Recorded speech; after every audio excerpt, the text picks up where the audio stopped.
Hello everyone. सो आज हम बात करेंगे आईएक्स के प्राइस एक्शन के बारे में। So let's see first. So from where price is coming down.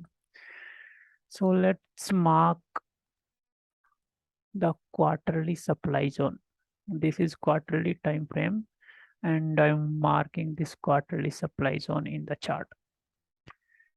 So this is our quarterly demand supply zone. Sorry.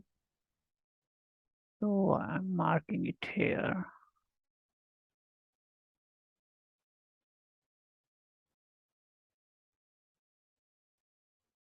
Okay. So price monthly quarterly के supply zone से आ रहा है, जो अभी क्वार्टरली का सप्लाई जोन फॉर्म हुआ था after corner. सो अभी प्राइस ऑल टाइम हाई से आ रही है और अभी तक हायर टाइम फ्रेम के किसी डिमांड जोन को प्राइस ने हिट नहीं किया। इसका मतलब क्या है, प्राइस और नीचे आ सकता है। ये है हमारा मंथ क्वार्टरली का डिमांड जोन। मैंने वीक टू वीक मार्क किया है। वैसे तो जनरली हम इसको ऐसे मार्क करना चाहिए, बट फिर भी थोड़ा, क्योंकि ये क्वार्टरली कैंडल बहुत बड़ी है और ये यहाँ से जब प्राइस चलना स्टार्ट हुआ था इसने ऑल टाइम हाई दिया था। तो थोड़ी देर के लिए इसको मैं वीक टू वीक मार्क करता हूँ। ठीक है। लेकिन जब मैं इसको वीक टू वीक भी मार्क करता हूँ तब भी प्राइस ने इसको हिट नहीं किया है।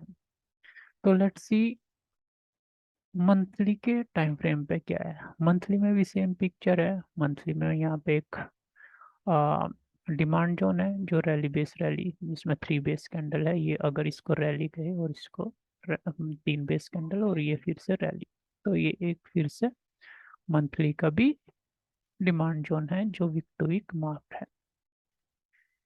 ठीक है। प्राइस ने अभी तक इसको भी हिट नहीं किया है। तो इसका मीनिंग क्या है कि अगर प्राइस किसी हायर टाइम फ्रेम के डिमांड जोन को हिट नहीं करी अभी तक, तो इसका मतलब प्राइस में कोई ज़्यादा मूवमेंट नहीं आएगा। आ सकता है मूवमेंट, कहने के लिए तो आ सकता है, क्योंकि नया बाइंग कहीं से भी आ सकता है। बट अगर हम एक्सपेक्ट करें कि अच्छा मूव आना चाहिए, तो वो आएगा आफ्टर किसी डिमांड जोन के हिट करने के बाद ही। और लेट्स से वीकली पे क्या हो रहा है। अगर सप्लाई जोन की बात करें, सप्लाई जोन लाइक मंथली पे कोई इतना अच्छा सप्लाई जोन नहीं है। यही एक सप्लाई जोन है रैली बेस ड्रॉप का, जिसमें दो ड्रॉप कैंडल्स हैं, जिसमें दो लेग आउट कैंडल है। तो अगर बात करें, वंस अगर एक बार प्राइस किसी हायर टाइम फ्रेम के डीजी को हिट कर जाती है और वहां से चलना स्टार्ट करती है, तो मुझे लगता है प्राइस को रोकने के लिए 214 तक 215 तक कुछ भी नहीं होगा। Let's see what is happening on weekly time frame. So अगर वीकली टाइम फ्रेम पर चेक करें, उसी मंथली और क्वार्टरली के कोइंसाइड करता हुआ एक वीकली का डिमांड जोन यहाँ पे, सप्लाई जोन यहाँ पे है सॉरी, और दूसरा सप्लाई जोन ये है, और third supply zone is this one without base candle. तो उससे पहले कोई भी सप्लाई जोन नहीं है। तो अगर हम देखें प्राइस अगर इस मंथली के डिमांड जोन को हिट करने के बाद ऊपर चलना स्टार्ट करती है, तो मिनिमम 220 तक 225 तक इजीली जा सकती है प्राइस, क्योंकि उससे पहले कोई भी इतना अच्छा सप्लाई जोन नहीं है, सब गार्बेज ही है। और यहाँ पे एक बार प्राइस रुकेगी थोड़ी देर के लिए, क्योंकि ये इतना अच्छा सप्लाई जोन है। इसने इस पूरी कंसोलिडेशन को ख़त्म किया है और इन दो वीकली के डिमांड जोन की इस पूरी रेंज के नीचे क्लोजिंग दी है। तो यहाँ पे प्राइस आने के बाद थोड़ा होल्ड करेगी, यहाँ पर रुकेगी थोड़े दिन के लिए, और हो सकता है कि इससे थोड़ा नीचे भी आए। तो अगर डिमांड जोन की बात करें, तो प्राइस जब तक यहाँ पे नहीं आएगी मेरे हिसाब से, तब तब तक प्राइस में एक अच्छा अपसाइड में मूवमेंट नहीं आएगा। तो यहाँ पे अगर देखें, मैं क्वार्टरली की बात करूँ, क्वार्टरली पे ये डिमांड जोन है। मंथली पे भी फिर एक अच्छा डिमांड जोन है रैली बेस रैली का, जिसमें दो लेग आउट कैंडल है, दो तीन लेग आउट कैंडल है। ये भी लेग आउट कैंडल ही है, ये बनते बनते रहेगी बस, क्योंकि यहाँ पे ये ऑल टाइम हाई पे कोई का सेलिंग प्रेशर आ गया, क्योंकि नहीं तो एक बार के लिए ये वाला कैंडल भी यहाँ तक गया था। तो यहाँ इसको हम कह सकते हैं कि प्राइस का ओरिजिन है एक तरह से। ठीक है। तो अगर हम बात करें वीकली, वीकली पे कोइंसाइड करता हुआ एक बहुत अच्छा यहाँ पे डिमांड जोन है। तो अगर मैं बात करूँ इसकी, तो प्राइस ने यहाँ तक, अभी तक प्राइस यहाँ तक भी नहीं पहुंची है। अगर प्राइस यहाँ तक भी पहुंची होती तो हम कह सकते थे कि प्राइस में भी एक कुछ तो मूवमेंट आ सकता है, but I am not sure now, because price did not hit any good demand zone. So once it hit the quarterly, monthly or weekly coinciding demand zone, then it can go up easily. So but अभी की बात करें तो अगर price इसको hit नहीं करता और फिर भी कोई नई बाइंग आती है, तो हम कैसे इसको रीड करेंगे, इस चार्ट को कैसे रीड करेंगे? देखो प्राइस यहाँ तक आई, अभी कंसोलिडेशन फेज में है। प्राइस नीचे यहाँ तक आई, प्राइस ने अभी इस रेंज को ब्रेक करके यहाँ पे क्लोजिंग दी है, लेकिन ये इतना अच्छा क्लोजिंग नहीं बोल सकते हम इसको। तो लेकिन प्राइस फिर से नीचे आ गया। अभी प्राइस में क्या देखना है हम लोगों को, मेरे को हमको देखना है कि प्राइस इस 177 के ऊपर अगर क्लोजिंग दे दे और यहाँ पे सस्टेन करने लग जाए प्राइस, 177 इज दिस।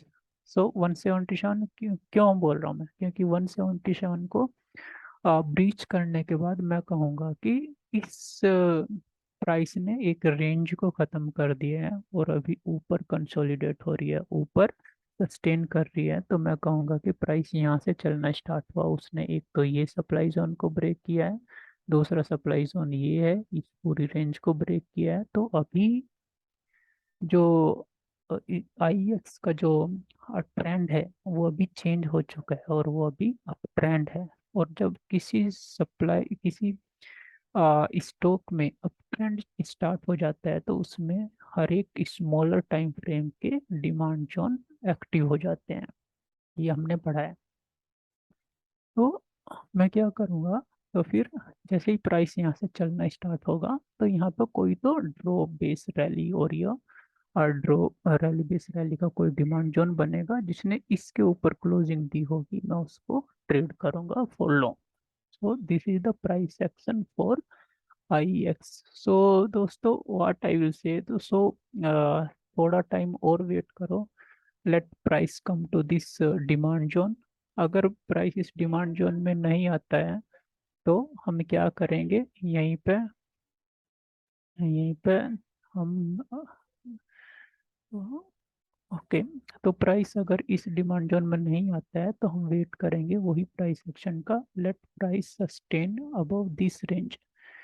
अगर प्राइस इस रेंज के ऊपर सस्टेन होती है, तो मैं उस डिमांड जोन को ट्रेड करूंगा जो यहाँ पे फॉर्म हुआ है, जिसने इस सप्लाई जोन के ऊपर होने के लिए, सप्लाई जोन के ऊपर क्लोजिंग देने के लिए रिस्पॉन्सिबल होगा। मैं उस डिमांड जोन को ट्रेड करूंगा। अगर ऐसा नहीं होता, दूसरा केस ये है, सो प्राइस और नीचे आएगी, नीचे आने के बाद यहाँ पे प्राइस इसको हिट करेगी, हायर टाइम फ्रेम को थोड़ा दिन कंसोलिडेट करेगी, उसके बाद जब वो किसी सप्लाई जोन को ब्रेक करेगी, तो मैं उसमें कंफर्मेशन एंट्री प्लान करूंगा। सो यही दो मेरी स्ट्रेटेजी रहेगी, और मेरा टारगेट रहेगा हमेशा ही अभी के लिए 220 तक, 220 तक का मेरा टारगेट है। ओके। सो ये था प्राइस एक्शन ऑफ आईएक्स। और अगर आप मैं किसी लोग को किसी भी स्टॉक का प्राइस एक्शन मेरे से सीखना है या समझना चाहते हो कि कहाँ पे एंट्री, कहाँ पे स्टॉप लॉस रखे, तो आप मेरे को कमेंट में पिंग कर सकते हो। तो मैं उस स्टॉक का, उस निफ्टी 50 या किसी भी आप चार्ट का प्राइस एक्शन में एक्सप्लेन कर सकता हूँ। So please share me the stock name or index name, so that I can brief you the price action, so what will happen next, और क्या स्टेप हम ले सकते हैं अगर प्राइस इस तरह से मूव करता है तो। So thank you for watching this video, bye bye for now.